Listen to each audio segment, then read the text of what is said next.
Satnam Vaheguru. Introducing myself is not that easy because you're supposed to be humble, you should not tell so much. Because it's not me and myself what is doing things, is more that the blessing that I am allowed to do things. I was allowed to serve as an entrepreneur, creating a brand called Yogi Tea.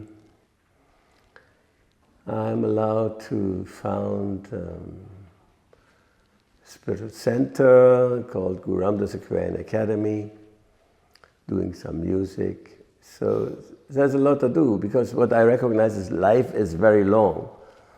And it's long and it's short in itself, It may be a couple of years. I'm 74 years old now, but sometimes it feels that I just recognize very well the first time I stepped on the street as a child, maybe 4 or 5 years old, and sit there with other kids, and my first word in this world, outside my mother, father, is, "I am here too." What is a graceful way of introducing yourself? I'm here too. That's the best introduction you can give. By Guru's grace, I'm here too. And now, God, what do you want me to do? Okay, then I'm doing it, It was a while ago that I was consider myself to be a musician. And then I was living with music guys like Mata Mandir and met Ustadji and all this youth. Absolutely professional orchestra, and then I wonder whether I can still introduce myself as a musician. But when I was sitting on that stage yesterday morning, I'm normally sitting on that stage as a musician before or after the festival. Then there is a missing place, and then I can move in. And we had a beautiful sadhana, and in that sadhana I was trying to give my inner heart to my outer voice. And I didn't want to look how it works. I was looking inside and outside, and later on we had a nice conversation with participants. He said, "This was nice, it was your soul." And so becoming a musician in this way, in this the yogic way, is basically be able to sing from your soul. And that's basically what my life is. My spiritual life is when I started it, to follow the path of my soul. And whether I was working for Yogi Tea, or whether I was creating a tea house or spiritual center, it is always the same. It is doing it from the soul, then somehow it's working well. So yeah, having the trust that you can dwell in that. I feel when I think about you, I think I met you on the first festival I ever went in 2020 or 2005. It was the first time, and I remember you were there in the Gurdwara, the temple on the festival, because this is the place where you're always are. And I just saw that, and I heard you sing, and I just felt something in my heart. I could not. My mind was not able to understand, but my heart knew. And tears would come, and I was like, wow, what's happening? And yes, that is because our hearts are both connected with the universal heart. Therefore, when we can make that work in the music, then maybe I'm not a musician, but at least I can sing, and I can feel what we call Shabad Guru, yeah? Yes. And then we are fine. Yeah, yes, because we always try to, at least I like to try to understand things. And when you do not understand it, it's like, is it right? Is it, I'm trying to find answers, but the answers are really inside, and the heart knows in a way, and it guides you. Yeah, that's specifically with music. But the understanding is, I heard once Yogi Bhajan saying, your intelligence is your guardian angel. So there must be something that we can use of it from our intelligence and from understanding. And I think when both fits together, when the mind is in touch with the heart, then it's a good union. Yes. It's like nice working marriage. Definitely. Yes. And Sat Hari, you have been how long in the practice? I think, for me it feels like forever. Maybe it's forever because I just counted it out, it was 40 years. Wow. And yeah, I mean, that is 40 years ago that I recognized that God is always with me. But there was the first years in my life I didn't recognize that. So, but basically when this experience of divine presence hit me first, then what hits me was that, hey, now you start recognizing me, I'm always with you. Maybe now, I was 28, something like that. Now it's time to recognizing me and recognizing the divine presence in myself. And I said, okay, I mean, I was crying also, and I said, okay, my Lord, I will never forget you now. So, therefore, if you should answer truly this question, it was always like that, but 40 years ago, basically, it's starting then becoming conscious. Right. That's beautiful. And can you share a little bit more about that? How did that, for me, I was like having my second burnout, and then Kundalini came on my path, and I was practicing for 3 weeks, and like my pain that I had for 3 years just disappeared. Like that. I was like, wow. Did I imagine it? Was I not like, it was just, I could not understand that. It worked so well and so powerful. Yeah. And how was it for you when you first? I think it all, as far as I may understand it, it always needs some burnout. But burnout can have very different forms. The burnout I had, and I normally face, is a burnout in relationship. Because whatever we invest in our life, we're longing for that love, and we're longing for that heaven in a relationship. And actually, on this planet, it's hard to find that heaven in relationship. You find hard work, you find romance, you find illusions left and right. And that is just a question of time, and this is a breakdown. But because we invest so much in our longing for love, that when this is a breakdown, it's also happening, becoming a burn down. Right. So it's a relation between both. And that was at that time same in my life, because I really felt like, that song from Bob Dylan, "The long black cloud is coming the way, I feel like knocking on heaven's door," And then, and then you're knocking, and then really it became so black, and that rain came so hard. And in the midst of that rain, and I said, okay, that is the end now.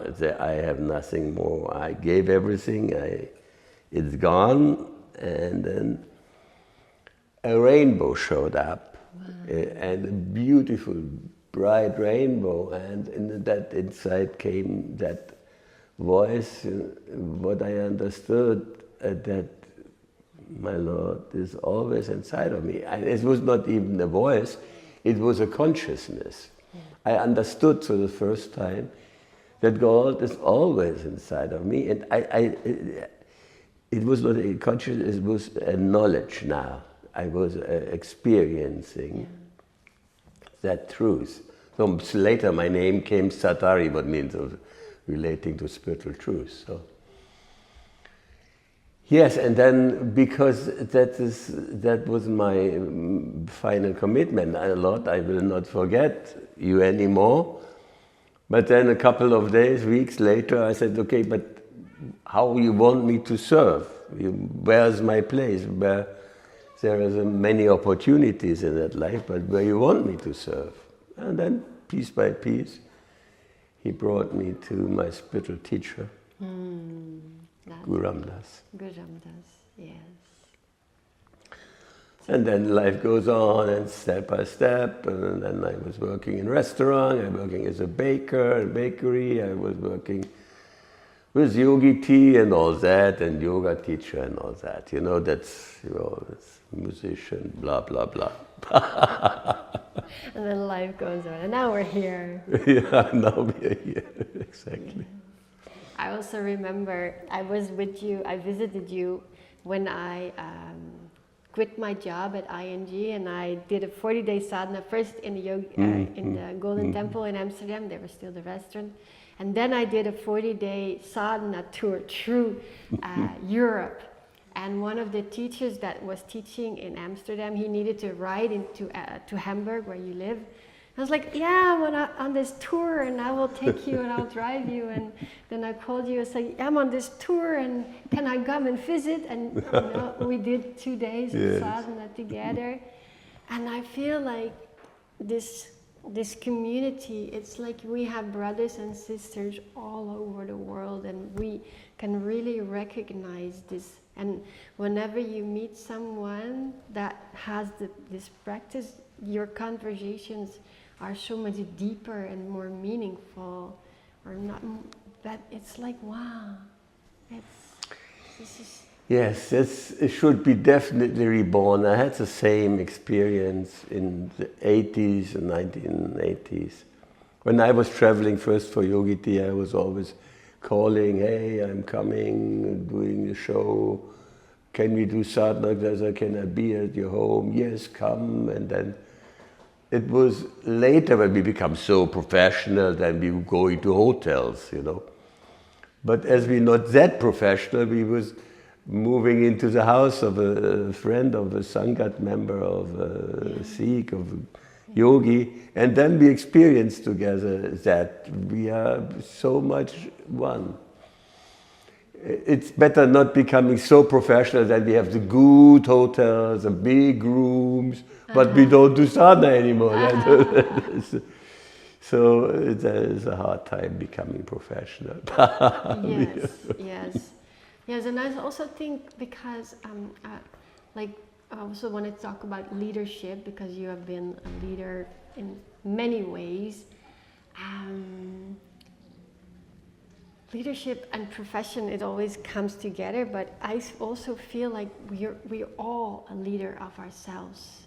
And yes. You know, the more we can recognize that we are the leader of ourselves, we are the leader of our thoughts, we are the leader of our actions, of how we relate to others.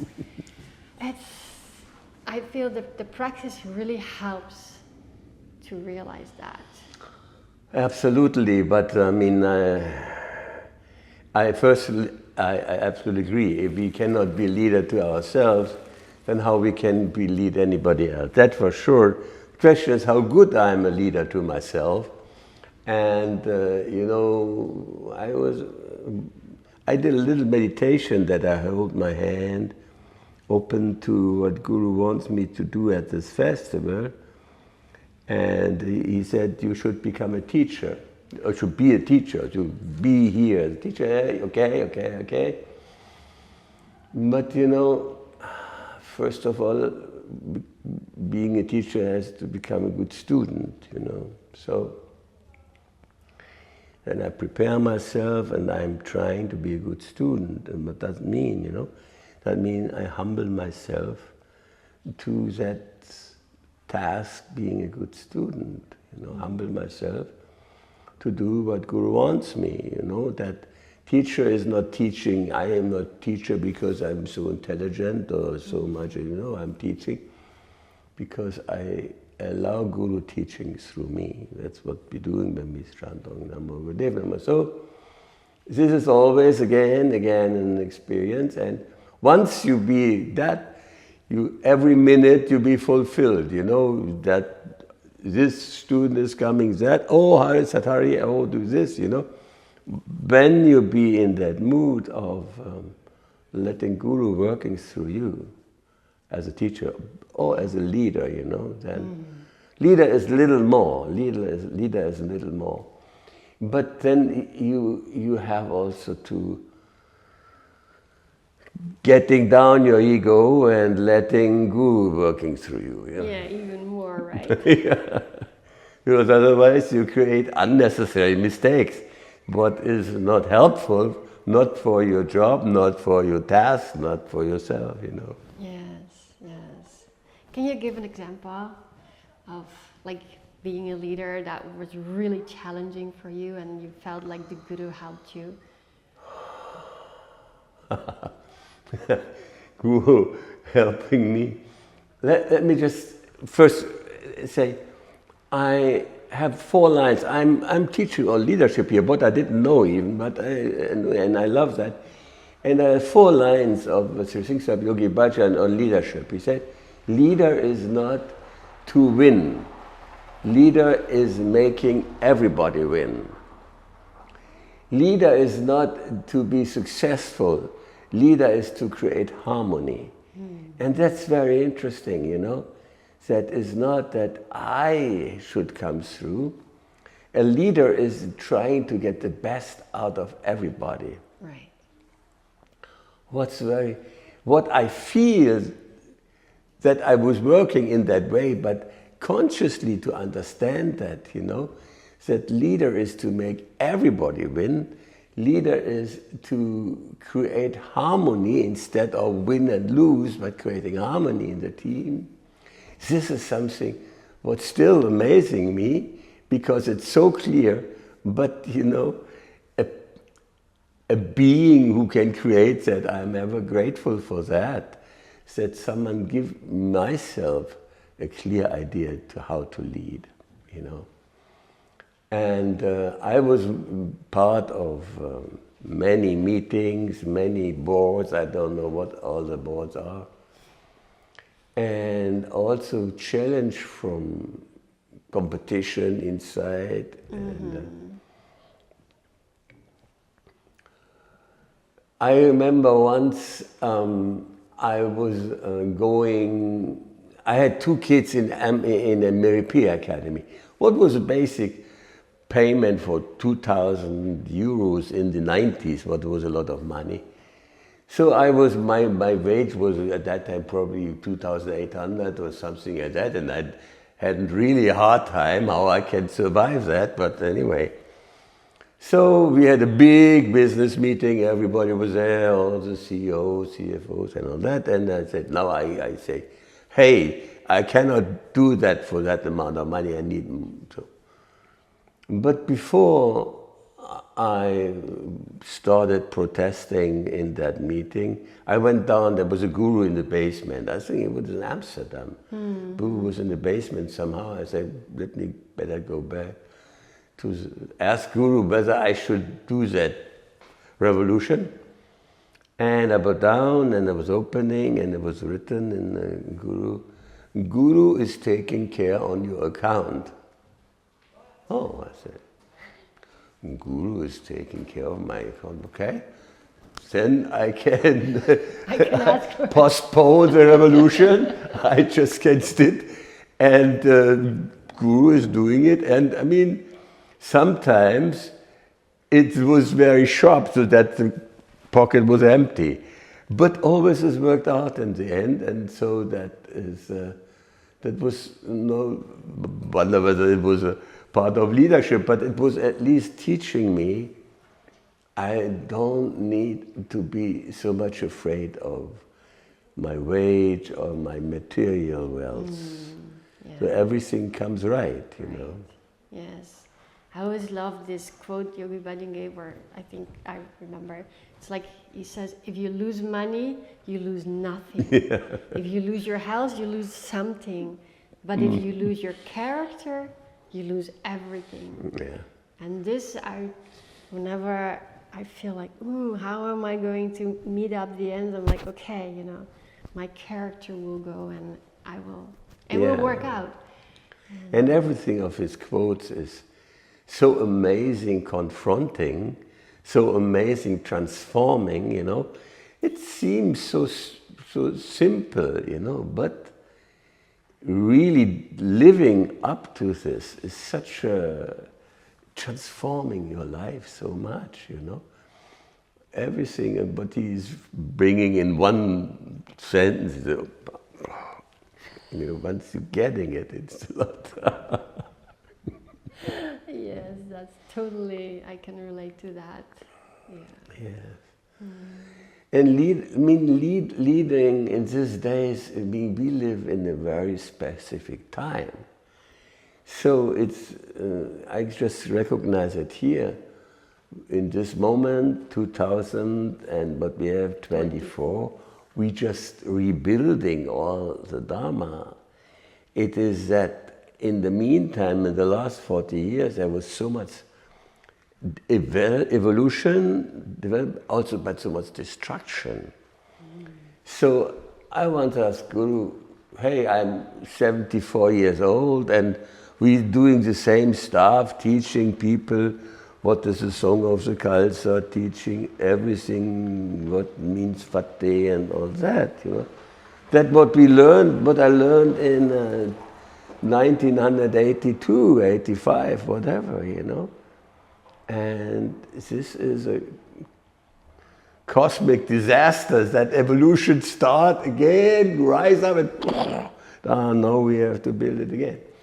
But that is probably what it is. And so I'm carefully and patient explain it again to my friends from Ukraine or from wherever, or students that show up and say, hey, Sat Hari, I'm your friend, I'm your student.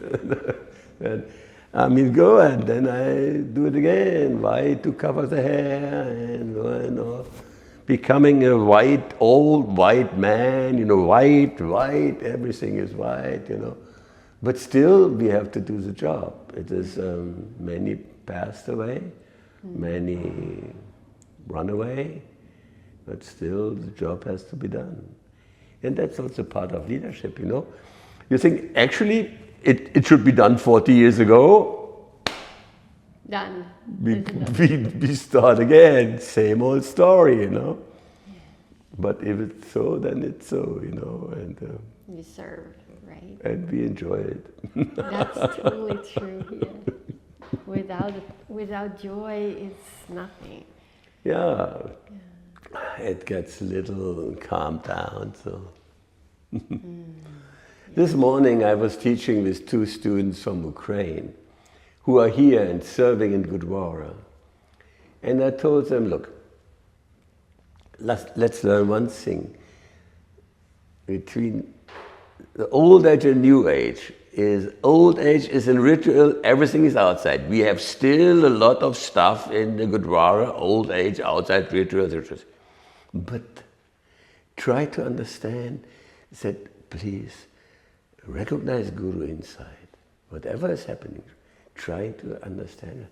And they said, yeah, but there are many things we have to look at and it should be right, and there are many things we have to obey and do. I say, yes, but say, fold your hands, you know, and try, give me your position, close your eyes, feel inside what Guru gives you. Understanding, experience in Gurdwara. So they did that. And one lady from came, I asked, what did you experience? I said, Gurdwara is my home. Oh, I said, that is so beautiful. But when you understand that Gurdwara is your home, then everything is fine. Then you just have to deal here as personally and loving you would deal in your own home. So that is best expression of how you can experience Gurdwara, you know. Yeah. So this was so beautiful and so much new, because so progress in understanding what Gurdwara is. Yes. For a person who came from Ukraine, out of the war, trying to keep up with Kundalini Yoga, to survive her existence in Ukraine in this moment, coming to a yoga festival, serving in Gurdwara, don't understand anything, because everything is new and then asking Guru, in 1 minute understand, Gurdwara is my home. So it's not my leadership, it's Guru who telling this, but they're telling the perfect truth. What better I can tell? I cannot tell anything better than that, right? Wow, that's beautiful. But it's like you do create the space. You know, you're holding the space.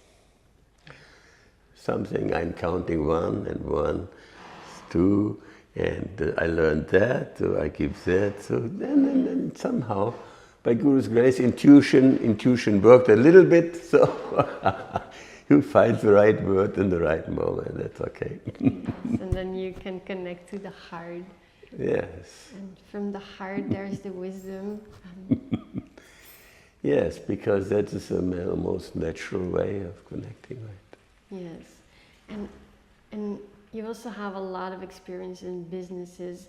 Can you also see that, you know, when you bring this heart energy into business, that it's changing? Sure, of course. I mean, there was one sentence what is natural to me when I said, when you're meeting a business partner, first meeting a friend. Right. And then 90% is friendship, talking, family, whatever you like to share, and then 10% is business, and that will work. Simple. I mean, that is the way I wouldn't do different anything. People come sweating in with the big papers and all that, and yeah, I have one funny experience. It was a time that we was not in supermarkets. Yogi Tea was a little line with some organic stores and rainforest stuff and all that. And we once had an appointment with the first big drugstore in Hamburg. And I was going there and was chatting, introducing myself and so on. And I didn't know what happened. Then we postponed the meeting to 14 days later because the buyer of that big drugstore was going in holidays. So I met him after holidays. And he said, you know, Herr Sat Hari, I was dreaming on you. I said, okay. That's fun. So now, yes, said, do you understand? That was a drugstore. You must understand that a drugstore was just drugs. It was toilet paper, soap, washing powder, all that. That was a drugstore. We have to improve our business. And then you say, fine. And there was a time, there was this big situation with cow illness in Britain. There was burning thousands of cows and all that. And he was shocked. They said, why not trying some organic in your business? I mean, look, Yogi Tea is organic, and start some other organic. They said, Yes, Sat Hari, I will think about it. I'm talking with the management, okay. 4 years later, I met this guy again, and he said, you know, Herr Sat Hari Singh, what is the best-selling product in our drugstore now? I said, no. He said, it's 1 liter organic milk. Suppose in a drugstore, imagine in a drugstore was toilet paper.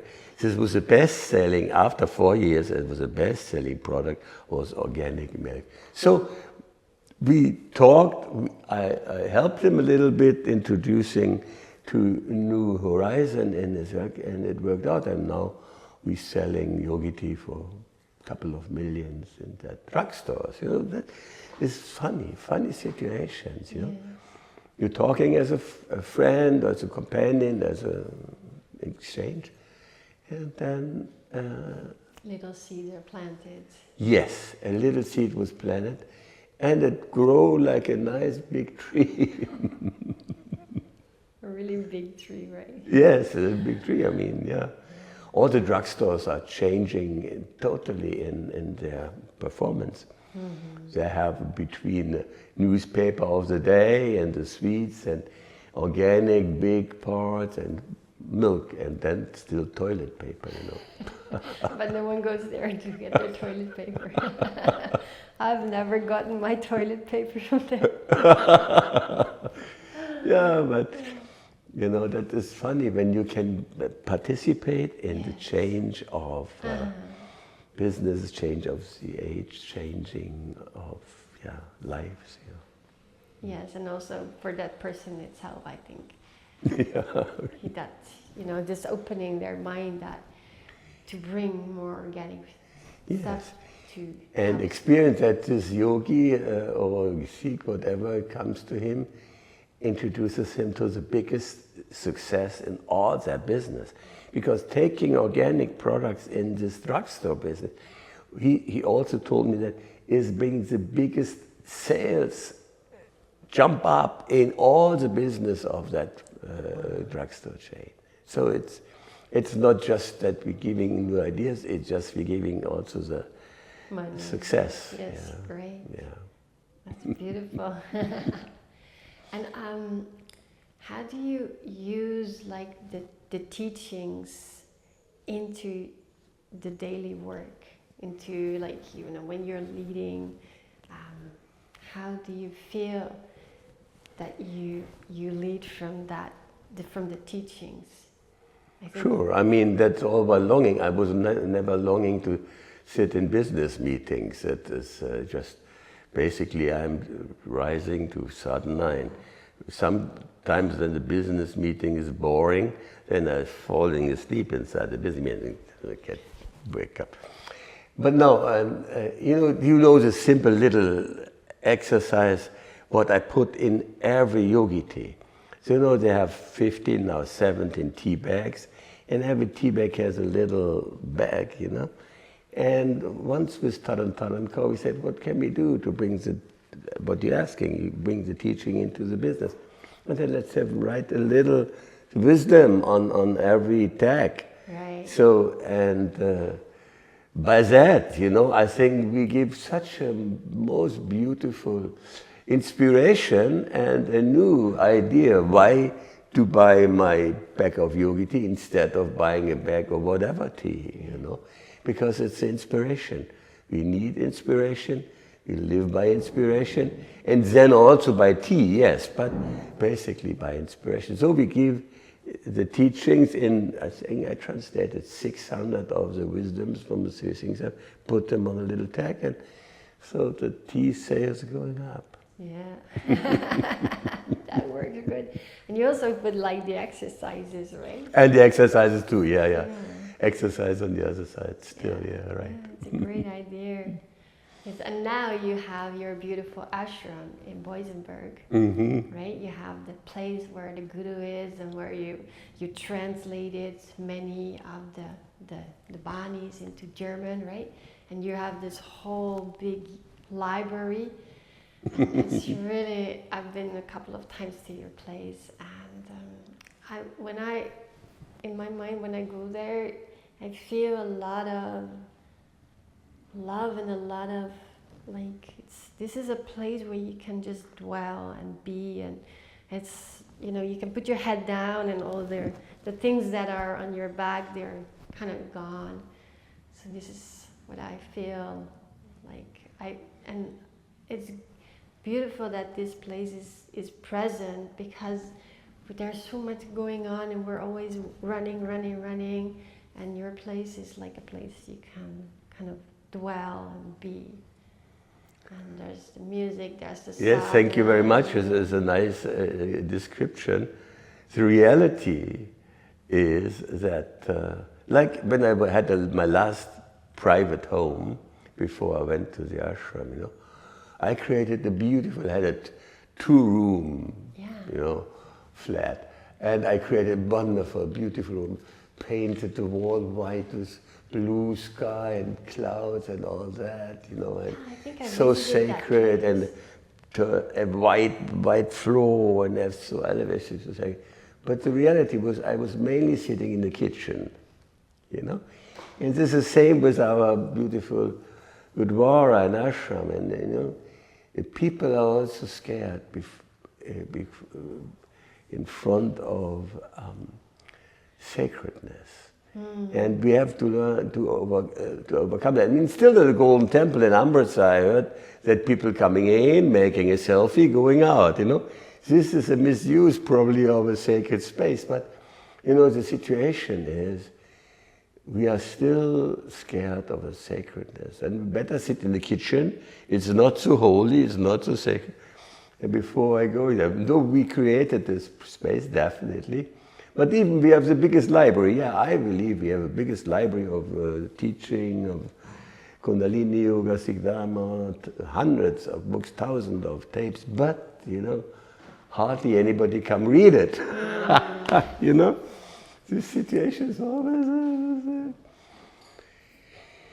unbalanced. I love to study that. I really love this library of teachings. I love to study and study and study. I study maybe 3% of all what is given. You know?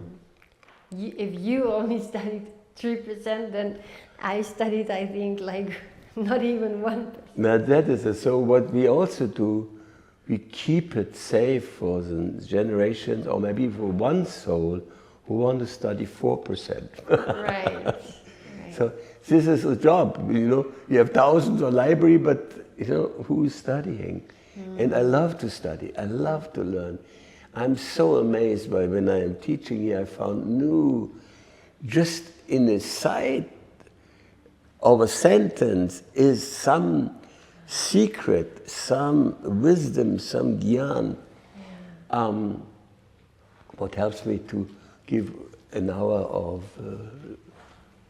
lecture or teaching. Yeah, open up your eyes. Yes, even, yeah. because in this, some sentences, like in that wisdom, once you get it in, you know, you'll be able to share it also. You know. It's so. There's a song.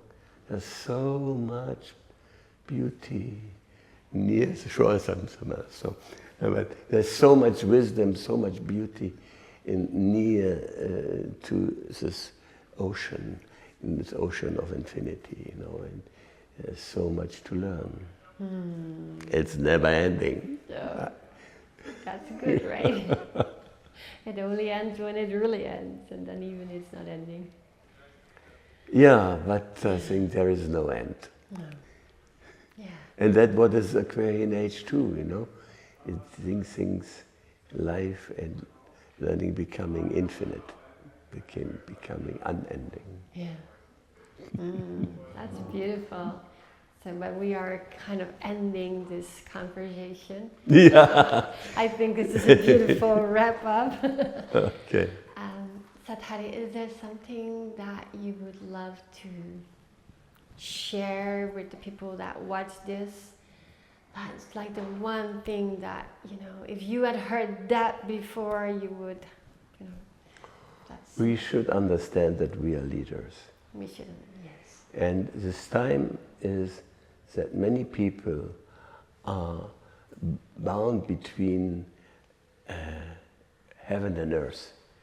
And we have, as leaders, to help them to move to heavens and be with feet on the ground. But in that way, leaders are needed in these days so much. to give upliftment. That's all. Thank you. Sana. Sana.